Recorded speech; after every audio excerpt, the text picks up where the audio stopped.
Snorri, ertu að fara að bjóða þessum spámörum í afmælið þitt næsta? Nei, það held ég held að þeir sem heldur ekki að fara að bjóða mér, sko.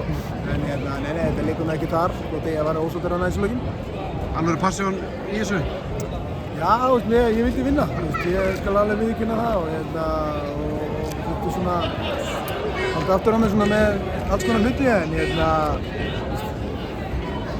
það sé bara eðlilegt, en svona því ég held svona því eftir að kíkja tilbaka verið bara nokkuð sáttur með vikunni í heild sinni og þetta að drullu fúlt að tapa og það næri meira að vinna og allt það en við höfum bara gott að þessu, það var mjög gott að spila við frábært lið og það var kannski kaflaskipti leikir og fundum ekki nægilega kannski vel taktinn framan af sóknarlega í þessu leik og með að vera öfugt í hinum leiknum og það hefur rosa gott að ná að tvinna þetta saman og svo kannski Appelgren var okkur erfiður í báðum Búin að tryggja ykkur sæti á HM þannig að það er ljóst að við náttúrulega fengum þessa frábæra æfingaleiki og svo aftur móti Egyptum. Einhvern veginn öðruvísi fyrir þig að undirbúa þig fyrir svona stór æfingaleiki heldur en einhverja undankeppnisleiki á móti minni þjóðum? Já, það er munur æfingaleik og mótleik og þegar urgensið er ekki, það er alveg klárlega munur á því en ég var samt ánægður með vikuna, ég var ánægður með æfingarnar og kraftið sem strákarnir sett í þetta en þetta lítar þetta alltaf eitthvað aðeins og þegar þeir eru æfingaleikir og við rúlum liðum alltaf öðruvísi í svona leikjum en það breytir því ekki að við höfum að geta unnið. Ég sagði að við hefum líka getið verið að keppa kannski mótið tölvöld lakara liða sem þú geta alveg rúllað en þú væri þá ekki að berjast gegn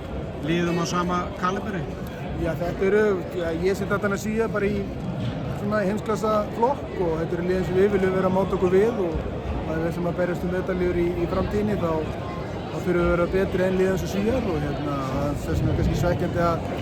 ná ekki að vinna á henni. Þetta er bara 2 hörku leikir og eitthvað smáatriði kannski hér og þar sem gerir að verkum að þeir vinna og báðu leikinu náður þess að 2-3 marka fórskoti á vondu tíma og ekki til því að gera, ekki þessu. Það sé 2 æfingaleiki sem voru kynntir fyrir stuttu móti Egyptum. Ertu eitthvað komin með hugann þangað varðandi það hvernig þú sérð þann hóp fyrir þér? Ég hef með alls konar hugmyndir já og en ég sveiflast ekki alveg sem ég báðar átti þetta verður ykkur öðruvísi nálgun á það verkefni versus þetta en ég ætla líka bara aðeins að gera upp vikuna svona sjálfur og kíkja á leikina og æfingarnar aftur. Síðan bara svona fenginni reynslu, það verður langt liðið á tímabilið hjá öllum og við þurfum bara að taka stöðun á mönnum líka hvað það varðar, þetta eru strákar undir miklu álagi og við þurfum líka aðeins að bera virðingu fyrir þeirra heilsu en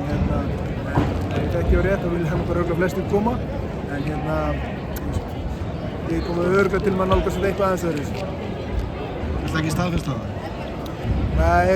þá bara þarf ég að svara fyrir ykkur sem ég er búinn að lofa og ég ætla ekki að gera það.